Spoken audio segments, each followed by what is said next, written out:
নমস্কার নমস্কার নমস্কার নমস্কার নমস্কার নমস্কার নমস্কার আপনাদের সবাইকে সবাইকে সবাইকে নমস্কার জানাচ্ছে আপনাদের সৌমিত্র বসু। সবাইকে অজস্র শুভ কামনা জানাচ্ছে, সবাইকে স্বাগত জানাচ্ছে আজকের এই শরণাগত অনুষ্ঠানে এবং সবাইকে শুভ সকাল জানাচ্ছে। শুভ হোক, শুভ হোক, সকলের শুভ হোক, সকলের ভালো হোক, সকলের মঙ্গল হোক, কল্যাণ হোক, কল্যাণ হোক, কল্যাণ হোক। আজ সপ্তমী, শারদীয়া দুর্গা দেবীর নবপত্রিকা প্রবেশ, স্থাপন এবং সপ্তমী বিহিত পূজা প্রশস্তা। এবারে দেবী আগমন করছেন গজে, তার ফলে বসুন্ধরা শস্যপূর্ণ হবে এমনটাই আমাদের বিশ্বাস। দেবীর আগমন সুন্দর হোক, সুছন্দ হোক। দেবী আমাদের দুর্গতি থেকে ত্রাণ করুন। এর বাইরে জৈন ধর্মাবলম্বী যারা আছেন তাদের অলি পর্বারম্ভ।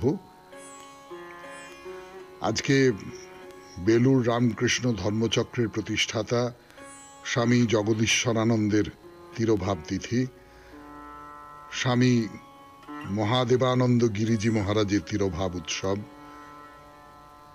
আজ মাতঙ্গিনী হাজরার শহীদ দিবস। আজকের দিনেই মাতঙ্গিনী হাজরা শহীদ হয়েছিলেন। পতাকা কিছুতেই নামতে দেননি, তার রক্তে মাটি ভিজে গিয়েছিল কিন্তু পতাকা তুলে রেখেছিলেন। আর আজকে পণ্ডিত ঈশ্বরচন্দ্র বিদ্যাসাগর, তার সম্পর্কে আর কি বলবো, তার জন্মদিন। এমন একটা পুণ্য দিন আজ। বেনি মাধবশীলের পঞ্জিকা অনুযায়ী আজকের দিনটার কথা এবারে শোনাই আপনাদের। আজকে 12ই আশ্বিন 1432, ইংরেজির 29শে সেপ্টেম্বর 2025, সোমবার। আজ সপ্তমী। সূর্যোদয়ের সময় ভোর 5:31, সূর্যাস্তের সময় বিকেল 5:25। নক্ষত্র মূলা। আজকে জন্মে ধনু রাশি, ক্ষত্রিয় বর্ণ, রাক্ষসগণ। রাত্রি 3:34 গতে নরগণ। এবারে আজকের অনুষ্ঠান সম্পর্কে বলি। প্রথমে পুরাণ চিরন্তন। পুরাণ চিরন্তনে দেবী দুর্গার কথা। দেবী দুর্গার সম্পর্কে নানান কথা বলছিলাম আপনাদের, সেই সমস্ত কথা শোনাবো। এবং আমরা যেটা বলছিলাম সেটা হচ্ছে যে দুর্গের অধিষ্ঠাত্রী দেবী, সেই সঙ্গে সঙ্গে পুর বা নগরের অধিষ্ঠাত্রী দেবীও বটেন তিনি। তো সেই দেবী দুর্গার কথা বলবো আপনাদের, আরো কথা। তারপরে চলে যাব স্বামী বিবেকানন্দের রচনা থেকে পাঠ এই পর্বে। রচনার নাম পরম লক্ষ্য। তারপরে ভগবদ গীতা থেকে পাঠ, স্বামী গোকুলানন্দজির রচনা থেকে পড়ে শোনাবো। মানসিক চাপ কি করে জয় করা যায় সে ব্যাপারে স্বামী গোকুলানন্দজির কথা। তারপর আপনাদের চিঠিপত্র এবং শেষে বাইরে দূরে। 92.7 বিগ FM শরণাগত অনুষ্ঠানে এখন তাহলে পুরাণ চিরন্তন। ফিরে আসছি গানের পর। করে ফিরে এলাম 92.7 বিগ FM শরণাগত অনুষ্ঠান শুনছেন। এর আগের দিন বলছিলাম যে এই বারাণসী নগরীকে একেবারে পুর হিসেবে বলা হচ্ছে এবং সেই পুরের অধিষ্ঠাত্রী দেবী হচ্ছেন দুর্গা। বলা হচ্ছে যে দেবী দুর্গা এই পুরকে, এই নগরীকে রক্ষা করবেন। এবং এই যে বারাণসী নগরীর নগরপালিকা হিসেবে দুর্গার কথা বলা হলো, তো বারাণসী বা কাশীর সুরক্ষা নিয়ে স্কন্দ পুরাণের কাশীখণ্ডে মহাদেব নন্দীকে আদেশ দিয়ে বলছেন, কাশী নগরী রক্ষা করবার জন্য প্রত্যেকটি দুর্গে দুর্গা মূর্তি স্থাপন করো। কাশী নগরীতে অনেক দুর্গ ছিল এবং প্রত্যেকটা দুর্গে দুর্গা মূর্তি স্থাপন করতে হবে। এবং নন্দীও সেই আদেশ পেয়ে প্রত্যেকটা দুর্গে দুর্গা মূর্তি স্থাপন করছেন। এই যে দুর্গের মধ্যে দুর্গা মূর্তি প্রতিষ্ঠা করবার এই পৌরাণিক নির্দেশ, এটা এমন একটা ইঙ্গিত দেয় যে দুর্গা রক্ষিণী দেবী হিসেবেই দুর্গার প্রথম রূপকল্পনা করা হয়েছিল। এরকম একটা ভাবতে পারি আমরা যে দুর্গের অধিষ্ঠাত্রী দেবী দুর্গা। কিন্তু তৈত্তরীয় আরণ্যকে সেখানে কি বলা হচ্ছে? বলা হচ্ছে সূর্যাগ্নির শক্তি নিয়েই দেবী দুর্গার প্রথম আবির্ভাব। এটা তৈত্তরীয় উপনিষদে রয়েছে। এবং আমরা তো এটাও জানি যে মহিষাসুরমর্দিনীতে সমস্ত দেবতা তাদের নিজেদের শক্তি সমবেত করে দেবী দুর্গাকে তৈরি করলেন। তো এর আগেই বলেছি যে দুর্গা নামের একটা প্রসিদ্ধ উৎস হলো দেবী দুর্গম অথবা দুর্গ নামে এক অসুরকে বধ করেছিলেন। তো এই দেবী ভাগবত পুরাণ এবং স্কন্দ পুরাণের কাশীখণ্ডে এই দুর্গ বা দুর্গমাসুর বধের কাহিনীটা বলা হয়েছে। সেইটা বলি আপনাদের। যদিও স্কন্দ পুরাণের কাহিনীতে দুর্গাসুরের সঙ্গে মার্কণ্ডেয় পুরাণের শুম্ভ নিশুম্ভ দৈত্যের ব্যবহারিক মিল পাওয়া যায় কিছু, আর দেবী ভাগবতের কাহিনীতে দুর্গার সঙ্গে শতাক্ষী আর শাকম্ভরী দেবীর একটা একটা একটা সম্পর্ক কোথাও তৈরি হয়। পুরাকালে হিরণ্যকশিপুর নাম আপনারা সকলেই জানেন, তার ভাই হিরণ্যাক্ষ, সেই হিরণ্যাক্ষের বংশে রুরু নামে একজন জন্মগ্রহণ করেছিলেন। এই রুরুর ছেলে হলেন দুর্গমাসুর অথবা দুর্গম দৈত্য। দেবী ভাগবতে অবশ্য প্রথম থেকেই তিনি দুর্গম দৈত্য, আর স্কন্দ পুরাণে তার নাম দুর্গ দৈত্য। তপস্যার বলে কোনো পুরুষ থেকে তার কোনো ভয় নেই। তো এই দুর্গাসুর বা দুর্গমাসুর বধ নিয়ে দেবী ভাগবত এবং স্কন্দ পুরাণের মধ্যে একটু গল্পের একটু তফাৎ রয়েছে, এবং দেবী ভাগবতের কাহিনীটা বেশি ইন্টারেস্টিং, কিন্তু স্কন্দ পুরাণের কাহিনী অনেকটা সাদামাটা। তো ওই যে কাহিনী আমরা বারবার করেই শুনেছি বা পড়েছি, সেই কাহিনী যে দুর্গাসুর ঘোর তপস্যা করে সম্ভবত ব্রহ্মার কাছ থেকে একটা বর পেয়েছিলেন যে দানব মানব দেবতাদের কোনো পুরুষ তাকে জয় করতে পারবে না। তা বর লাভ করবার পর তার অমোঘ শক্তি হলো, সেই শক্তির বলে তিনি যা ইচ্ছে তাই করতে লাগলেন। তখন কি হলো বলবার জন্যে ফিরে আসবে আপনাদের সৌমিত্র বসু গানের পর 92.7 বিগ FM এ এই শরণাগত অনুষ্ঠানে।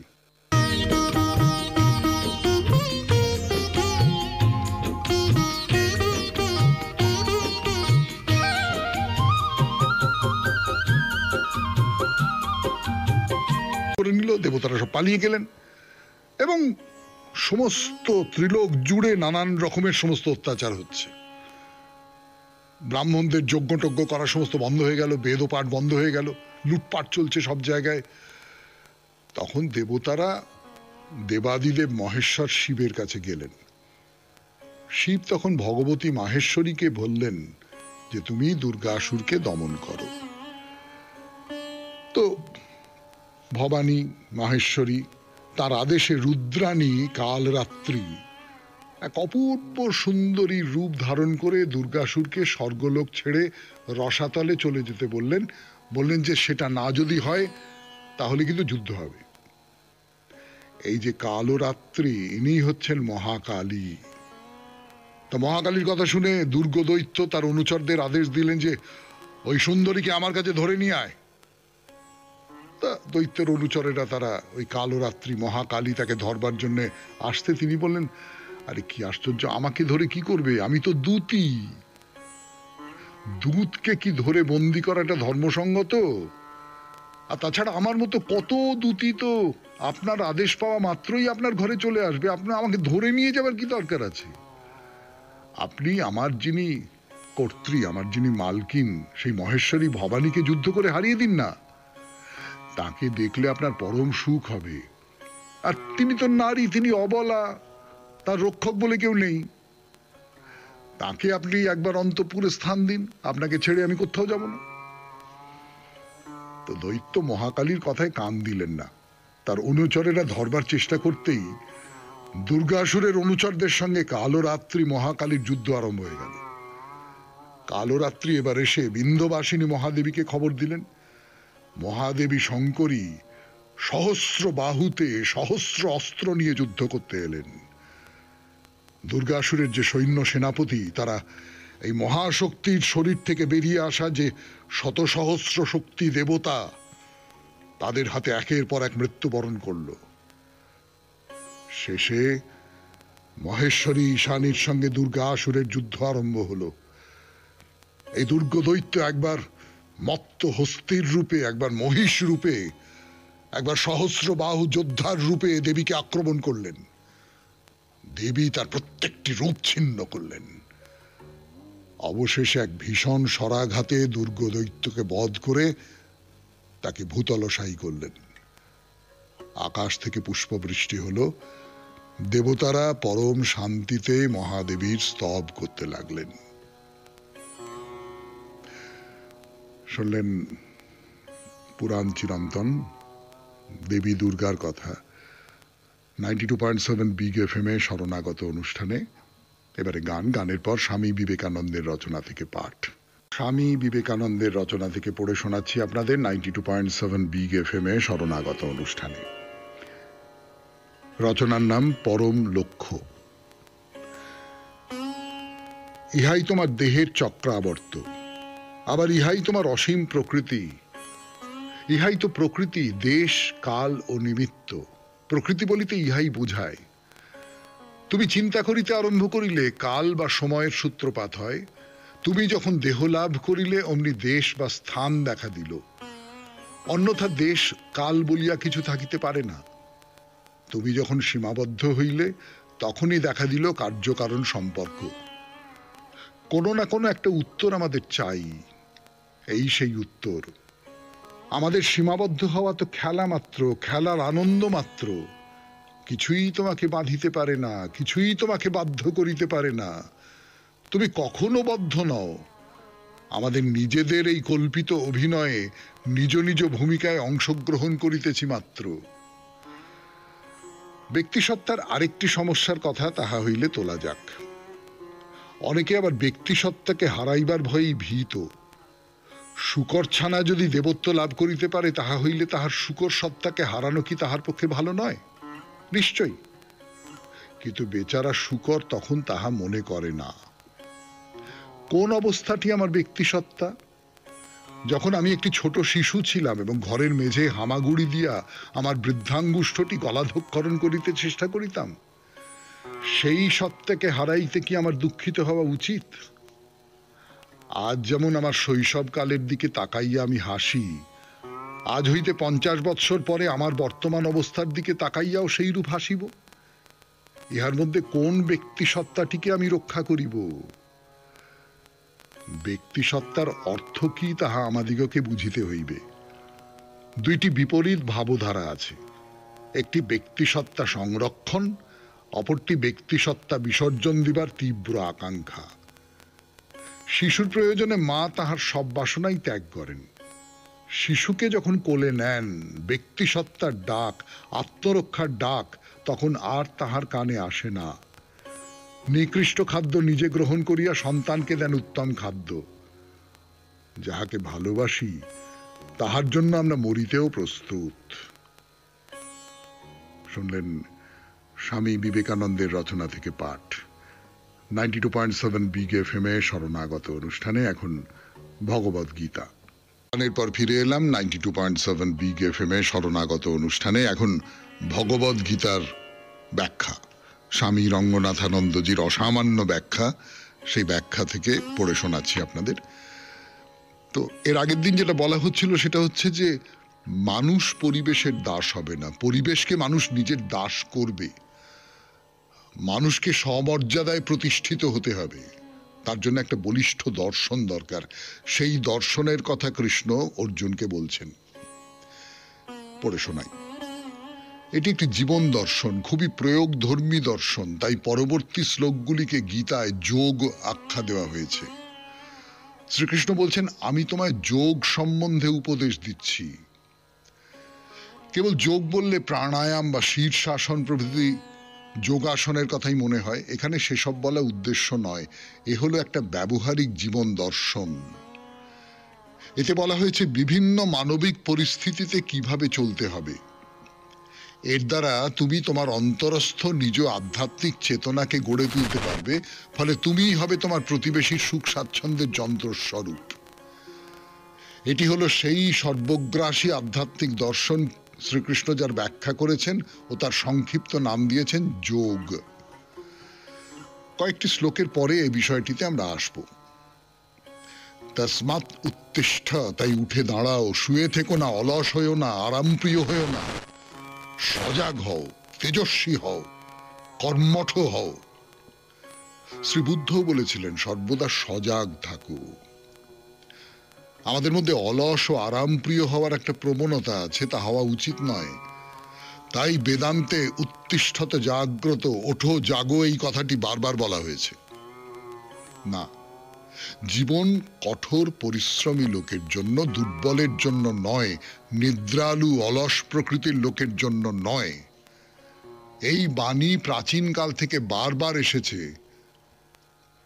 যেমন এসেছে এই প্রসিদ্ধ সংস্কৃত শ্লোকটিতে, উদ্যমেন হি সিদ্ধ্যন্তি কার্যানি না মনোরথৈ, না হি সুপ্তস্য সিংহস্য প্রবিশন্তি মুখে মৃগা। উদ্যম অর্থাৎ কঠোর পরিশ্রম, অধ্যবসায়ী কর্মোদ্যোগের মাধ্যমে এ সংসারে সাফল্য লাভ করা যায়। দিবা স্বপ্ন দেখে নয়, কেবল কল্পনার দ্বারা নয়। আমি এটা করব, আমি ওটা করব, এই হলো মনোরথ। মনকে রথের মতো চালিয়ে আকাশে উড়িয়ে, ওটি উপায় নয়। তারপর দৃষ্টান্ত দেওয়া হচ্ছে, সিংহ বৃদ্ধ হয়েছে, শিকার ধরা ছেড়ে দিয়েছে।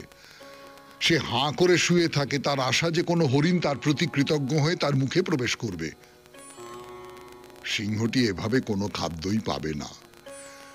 দিনের খাদ্য পেতে হলে কঠোর পরিশ্রম করতে হবে।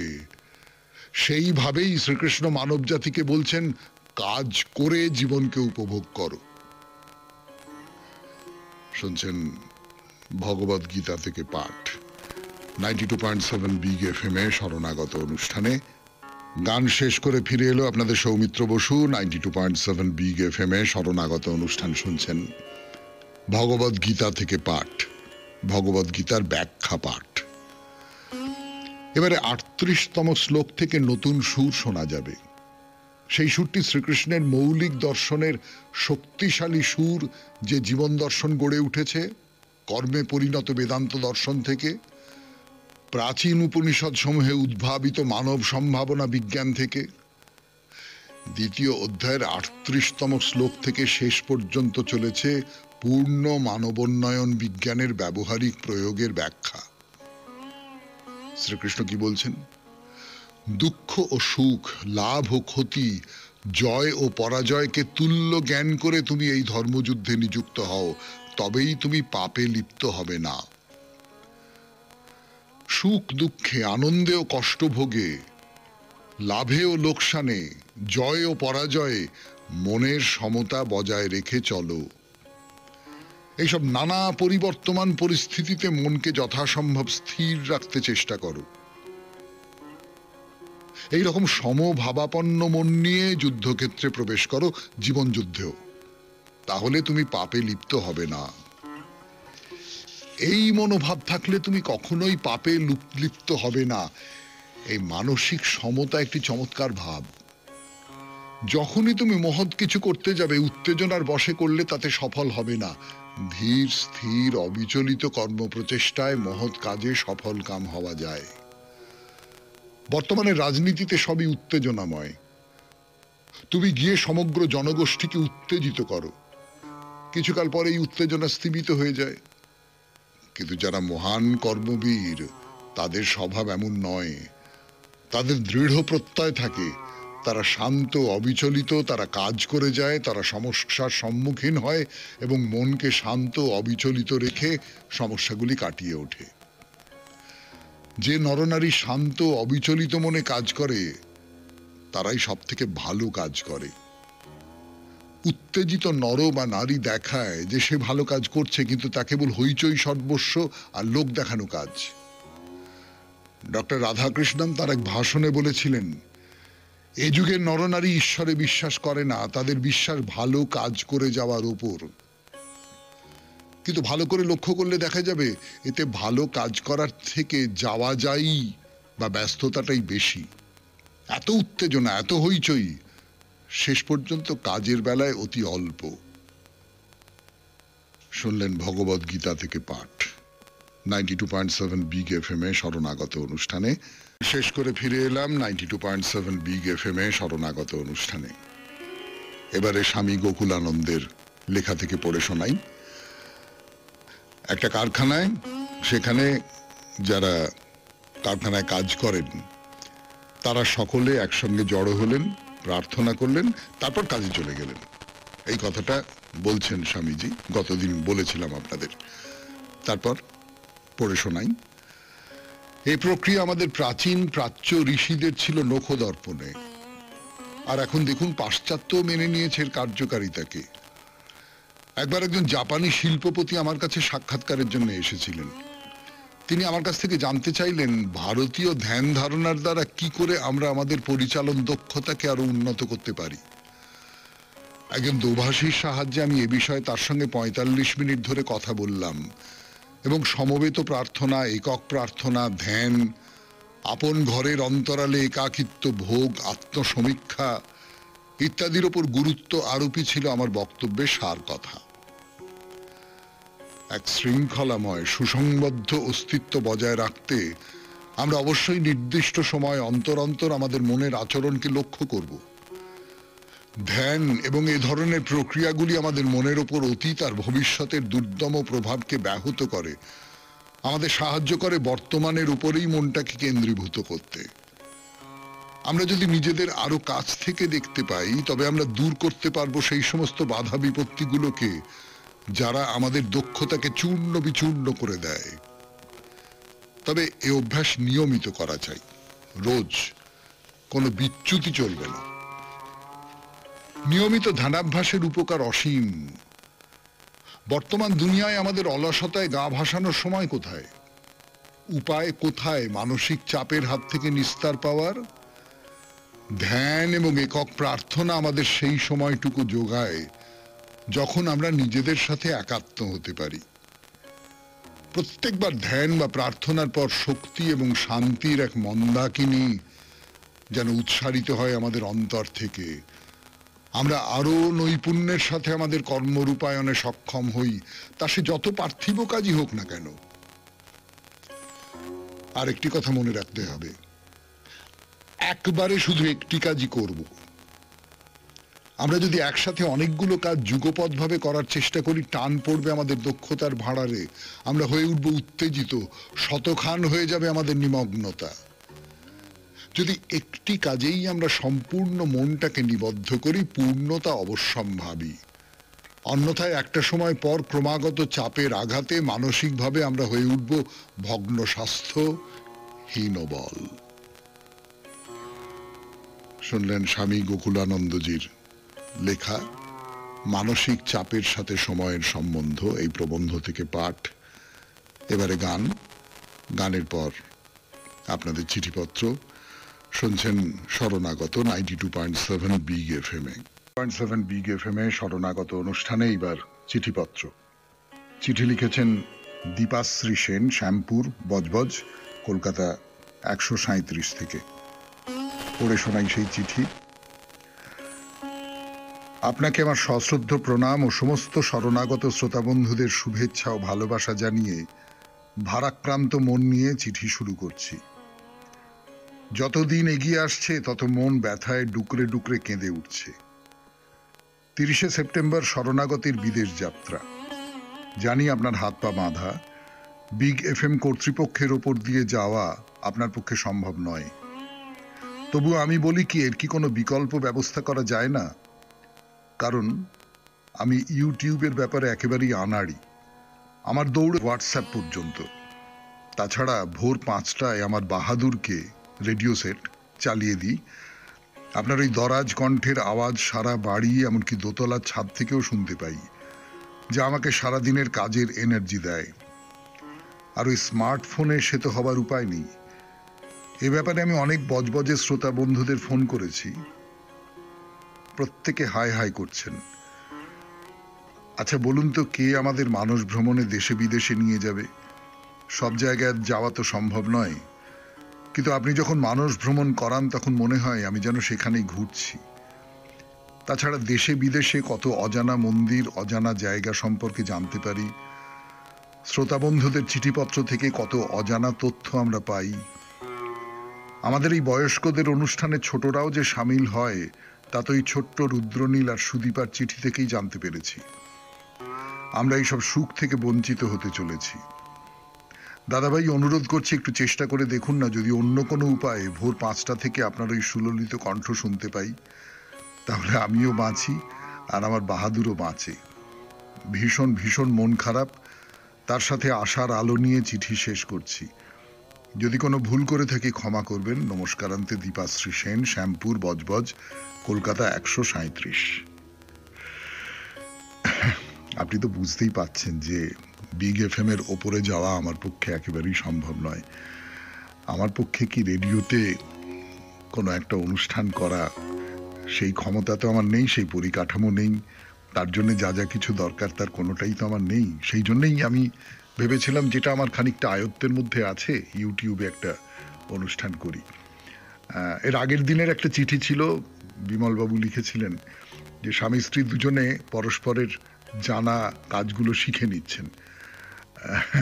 যদি আপনার সেই রকম মনে হয় তাহলে যদি একটু শিখে নিতে পারেন তাহলে ইউটিউবে দেখা হবে। তার বাইরে আর কি বলবো বলুন। ভালো থাকবেন, খুব ভালো থাকবেন। আর এই ভালোবাসাটা আমার সারা জীবনের সম্পদ হয়ে রইল আর কি, এইটুকু বলতে পারি। এবারে গানের পর বাইরে দূরে 92.7 বিগ এফএম এ শরণাগত অনুষ্ঠান শুনছেন। দূর সেই কোচবিহারে, সেখানে মহাকাল ধাম দর্শন করেছি আমরা। মহাকালকে দর্শন করেছি, মূল যে মন্দির, সেই মন্দিরে যে একটা বড় পাথরের থাম, তার নিচে একটি হস্তি, সেই মহাকাল তাকে দর্শন করে এইবারে আমরা এসেছি ওই পরপর কয়েকটা ঘর, ওই ব্যারাকের মতন খানিকটা পরপর কয়েকটা ঘর, এক এক ঘরে এক একজন দেবী বা পরে দেবতার মূর্তি। এবং এরা মানে প্রায় সকলেই কিন্তু লৌকিক দেবী বা দেবতা, সে কথা বলবো। কিন্তু আপাতত আমরা ভদ্রকালীর মূর্তির সামনে দাঁড়িয়ে রয়েছি। মা কালীর মতোই দুটি হাত, লোল ও জিহ্বা, এবং তার মাথার উপরে শ্রী রামকৃষ্ণ এবং শারদামণির বড় ছবি। ভদ্রকালীর মুখ এবং দেহ সবুজ রঙের, গলা এবং পা দুটি নীল রঙের। এই যে ভদ্রকালী, তার পাশে দুটি মূর্তি রয়েছে। একদিকে মহাদেব আছেন, মহাদেবেরও গায়ের রং সবুজ, হাতে ত্রিশূল, গলায় সাপ, ছোট মূর্তি, ভদ্রকালীর তুলনায় অনেক ছোট মূর্তি। আর আরেকদিকে যিনি আছেন তিনি নিশ্চয়ই নারদ। নারদ, হাতে বীণা, মাথায় চূড়ো করে চুল বাঁধা। তো এই নারদের মূর্তি কোনো একটা মন্দিরের মধ্যে আমি খুব দেখেছি বলে, মানে আপনাদের তো অনেক দিন ধরে, ধরুন সেই 2018 সাল থেকে প্রায় আপনাদের সঙ্গে এই নিয়ে কথাবার্তা হচ্ছে। শরণাগতে বাইরে দূরে শুরু হয়েছে তার কিছু পরে, আমার যদ্দূর মনে পড়ে। এখনো পর্যন্ত নারদ মুনির কোনো মূর্তি দেখেছি বলে একাধটা মন্দিরে হয়তো দেখে থাকতেও পারি। তো সেরকম একটা নারদ মুনির মূর্তি, এবং সার বেঁধে ওই সব যে ঘরগুলো রয়েছে লম্বা ব্যারাকের মতো চলে গেছে। ভদ্রকালীর পরে আমরা যে ঘরে প্রবেশ করব সেখানে আছেন মা মনসা। অর্থাৎ এই বলছিলাম না যে লোকায়ত দেবী বা দেবতাদের স্থান হয়েছে এখানে। তা এই যে মা মনসা, তার গায়ের রং এখানে সোনার বরণ, এক হাতে বরাব হয়, আর বাকি তিনটে হাতে সাপ। মা মনসা সাপের দেবী, তিনটে হাতে সাপ। কিন্তু একটা বিশেষ জিনিস লক্ষ্য করবার মতন, সাধারণভাবে মা মনসা বললেই তো সাপের কথা মনে পড়ে যায়। কিন্তু আমি একটু ঘেঁটে ঘুঁটে দেখলাম কোনো কোনো লোকবিশ্বাসে আছে মা মনসার বাহন হচ্ছে হংস। তো এখানে এই মন্দিরে কিন্তু মা মনসা যেখানে আছেন সেখানে দুটি হংস পাখা মেলে রয়েছে। এবং আর একটা কথা বলি আপনাদের, সেটা হচ্ছে এই যে দুটো গর্ভগৃহ পাশাপাশি যে মন্দিরগুলো রয়েছে, মন্দিরই বলি, এই দুইয়ের মাঝখানে তো সাদা দেওয়াল, সেই সাদা দেওয়ালে একটা করে ছবি আঁকা রয়েছে। সেই ছবির সঙ্গে কিন্তু এই যে পাশাপাশি দুটো ঘরে দুই মূর্তি, তার কোনো সম্পর্ক নেই। যেমন ভদ্রকালীর মন্দির আর মা মনসার মন্দির, তার মাঝখানের যে সাদা দেওয়ালের অংশটা, সেইখানে আঁকা রয়েছে রামচন্দ্রের একটি ছবি। এই রামচন্দ্রের ছবি, রামচন্দ্র নীল রঙের রামচন্দ্র, সেই রামচন্দ্রের ছবিটা যে খুব ভালো এরকম কথা বলতে পারবো না, মানে দেওয়ালগুলো শুধু সাদা থাকবে কেন, এখানে একটা ছবি এঁকে রাখা যাক। রামচন্দ্র হাত জোড় করে রয়েছেন। শুনছেন বাইরে দূরে কোচবিহারের মহাকাল ধামের কথা। আরো কথা বলবার জন্য ফিরে আসছে আপনাদের সৌমিত্র বসু। ফিরে এলো আপনাদের সৌমিত্র বসু 92.7 বিগ এফএম এ শরণাগত অনুষ্ঠান শুনছেন। তো যা বলছিলাম আপনাদের, ছবিটা খুব ভালো নয়, বা যে ছবিগুলো আছে সেই ছবিগুলো খুব উচ্চ স্তরের নয়, কিন্তু ছবি দেখতে বেশ ভাল লাগে। এই পরিবেশের মধ্যে এই পুরনো একটা মন্দির, পুরনো কালের দেবীরা রয়েছেন, সব দেবতারাও আসবেন, তাদের প্রায় অচেনা দেবতা বলে মনে হবে আমাদের, অচেনা নামের দেবতা। এই যে লোকায়ত ধরন, তার সঙ্গে এই ছবিটা খুব মিলে যায়। এবং রামচন্দ্র কিন্তু এখানে আছেন যোদ্ধার বেশে, মাথায় মুকুট আছে, হ্যাঁ, তীর ধনুক আছে, হাত জোড় করে দাঁড়িয়ে আছেন। এর পরের যে গর্ভগৃহটি, সেটি হচ্ছে দেবী ভুবনেশ্বরীর। দেবী ভুবনেশ্বরী বসে আছেন একটা নীল রঙের উঁচু বেদিতে। তার 4টি হাত, নিচের 2টি হাতে বরাভয়, ওপরের 2টি হাতে খাড়া, এবং আমি খুব ভালো করে বুঝতে পারিনি, খুব একটু দূর থেকেই তো দেখছি, খুব স্পষ্ট করে যে বোঝা যাচ্ছে এমনটা নয়, এমনভাবে একটু বেঁকে আছে ব্যাপারটা, মনে হলো যেন একটা ঘট রাখা আছে। এবং দেবী বসে আছেন একটা পদ্মের উপর।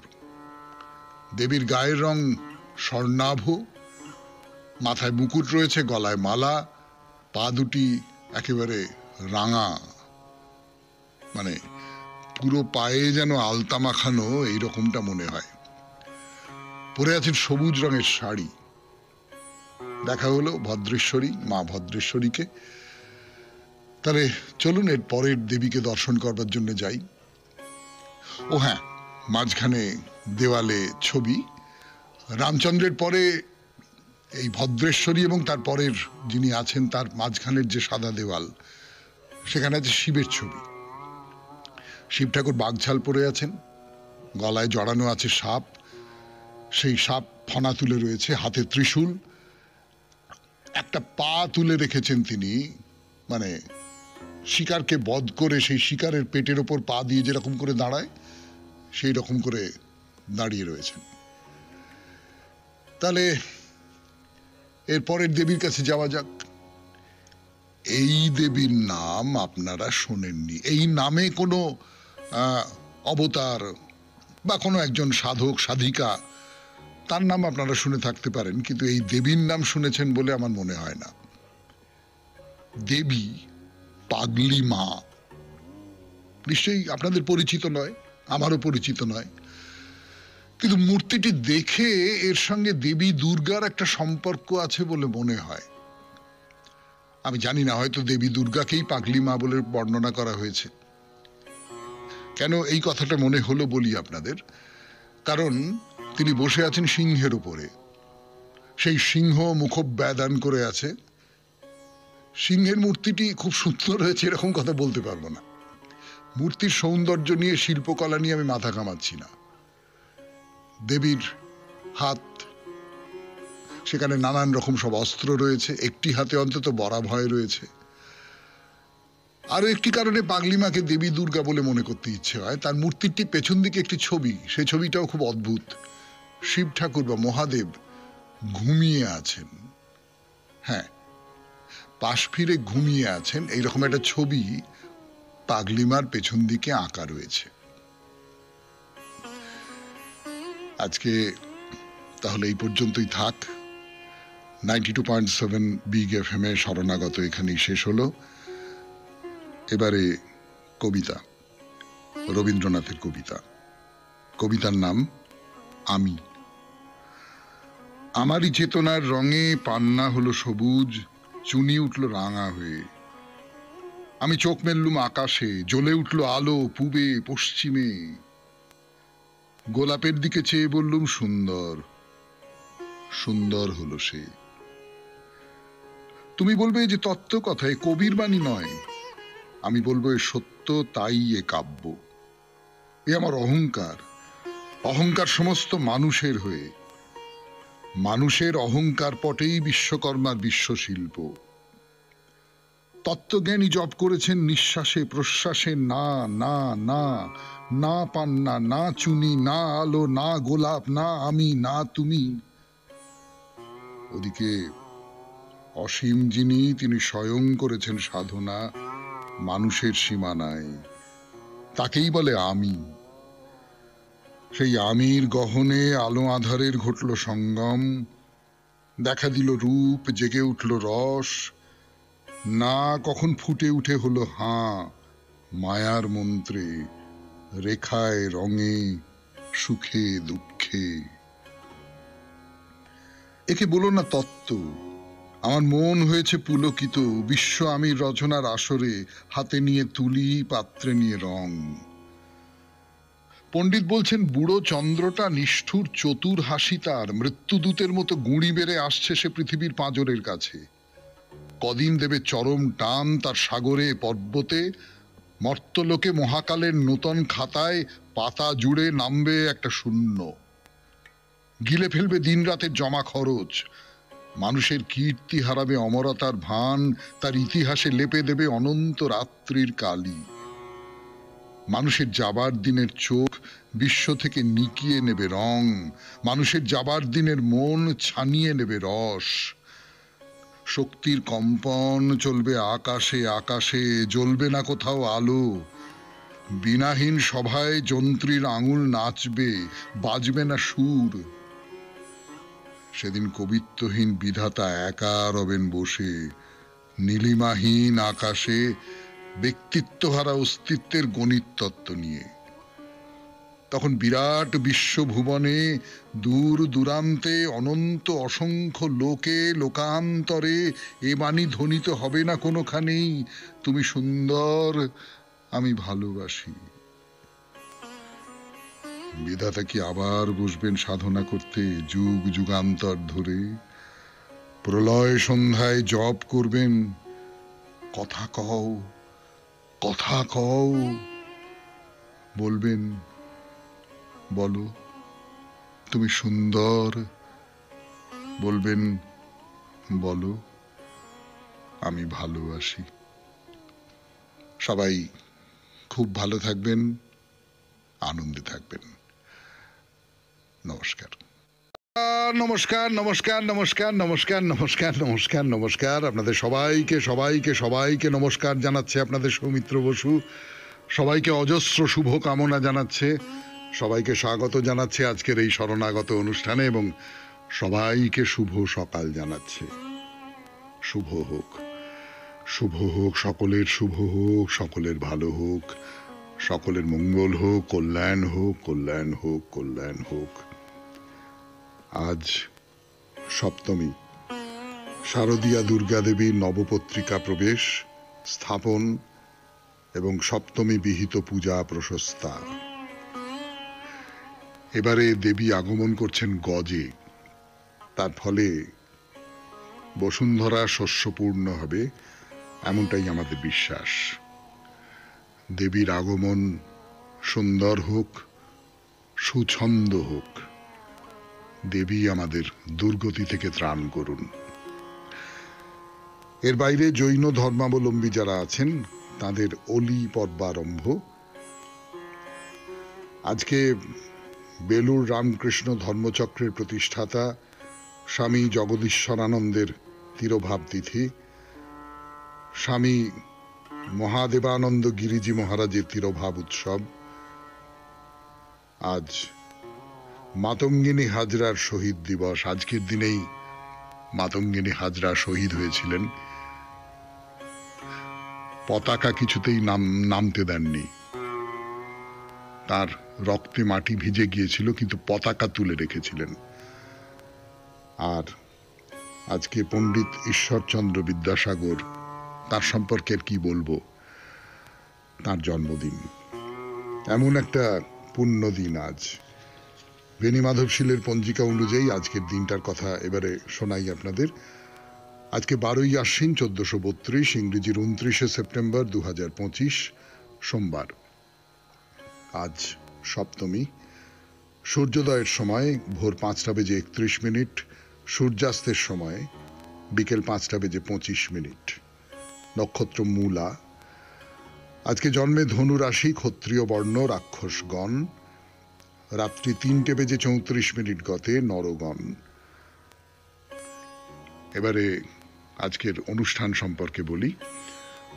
প্রথমে পুরাণ চিরন্তন। পুরাণ চিরন্তনে দেবী দুর্গার কথা। দেবী দুর্গার সম্পর্কে নানান কথা বলছিলাম আপনাদের, সেই সমস্ত কথা শোনাবো। এবং আমরা যেটা বলছিলাম সেটা হচ্ছে যে দুর্গের অধিষ্ঠাত্রী দেবী, সেই সঙ্গে সঙ্গে পুর বা নগরের অধিষ্ঠাত্রী দেবীও বটেন তিনি। তো সেই দেবী দুর্গার কথা বলবো আপনাদের, আরো কথা। তারপরে চলে যাব স্বামী বিবেকানন্দের রচনা থেকে পাঠ এই পর্বে। রচনার নাম পরম লক্ষ্য। তারপরে ভগবদ গীতা থেকে পাঠ, স্বামী গোকুলানন্দজির রচনা থেকে পড়ে শোনাবো। মানসিক চাপ কি করে জয় করা যায় সে ব্যাপারে স্বামী গোকুলানন্দজির কথা। তারপর আপনাদের চিঠিপত্র এবং শেষে বাইরে দূরে। 92.7 বিগ এফএম এ শরণাগত অনুষ্ঠানে এখন তাহলে পুরাণ চিরন্তন। ফিরে আসছি গানের পর। করে ফিরে এলাম 92.7 বিগ এফএম এ শরণাগত অনুষ্ঠান শুনছেন। এর আগের দিন বলছিলাম যে এই বারাণসী নগরীকে